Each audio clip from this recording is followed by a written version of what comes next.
Welcome to day 2 of Busweek 4. Yesterday we checked out a BCI Proma LF from Hornibrook Bus Lines, and today we're going to have a look at a bus that's a little larger and from the year 2000. Enter the Mercedes O405NH from Thompsons bus service. This bus is fitted with a Bustech body and is one of 2 in the fleet. Today's journey onboard is onboard a rail bus service, which is probably the most likely way you'll catch a bus like this today. A few years ago, these were commonplace en route services, but since Thompsons picked up a couple of new Denning low floors back at the end of 2019, route services seem to be covered by Denning low floors, Denning and custom buses, or the Renault Agora lines at a pinch. So I'm only going as far as Toulon today. I just wanted to jump on, see the experience, and show you what a nice old school city bus can still be like. I'm probably not even going to put music over the top of this so you can actually really hear how loud these things are, which as an enthusiast I like, but I can imagine as a commuter you might find a little annoying after a while. These buses have had 2 changes of registration in quick succession.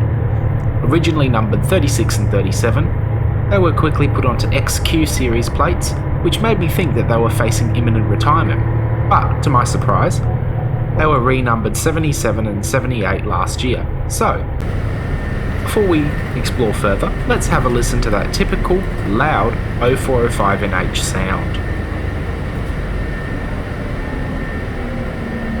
Sound equipment on O405NH is up properly loud buses. So, it's great to go for a ride on one because there's not a lot of these getting around anymore because they're getting pretty old. And it's quite an experience when you do. So,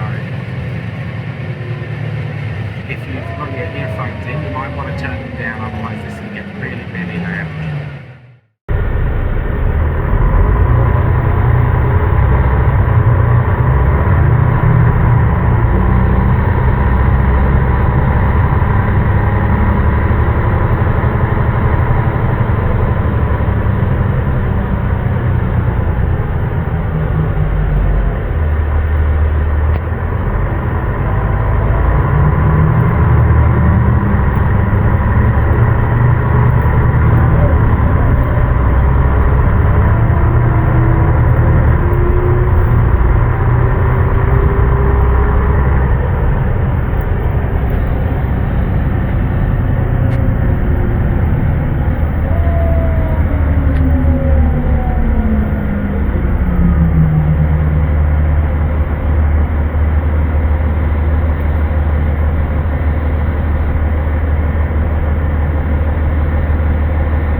Since I've done a fair few O405NH reviews before, I'll keep the specs simple.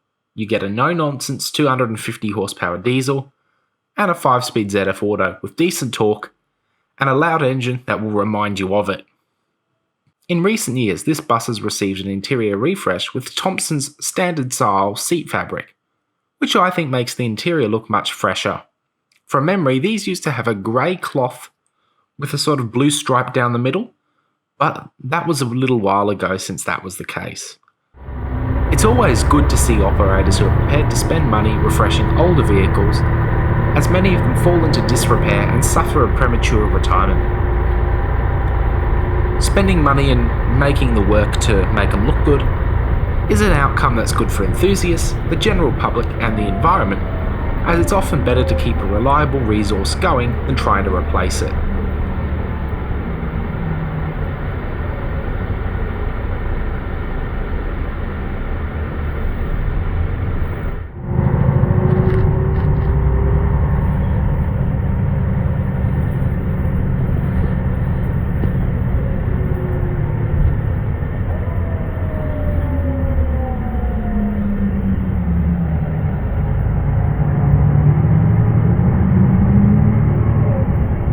I'm jumping off at the next stop, so thanks for joining me on Talking Planning and see you again soon. So, I hope you've enjoyed today's quick ride on board this classic Merc and stay tuned for another day of Busweek 4 tomorrow.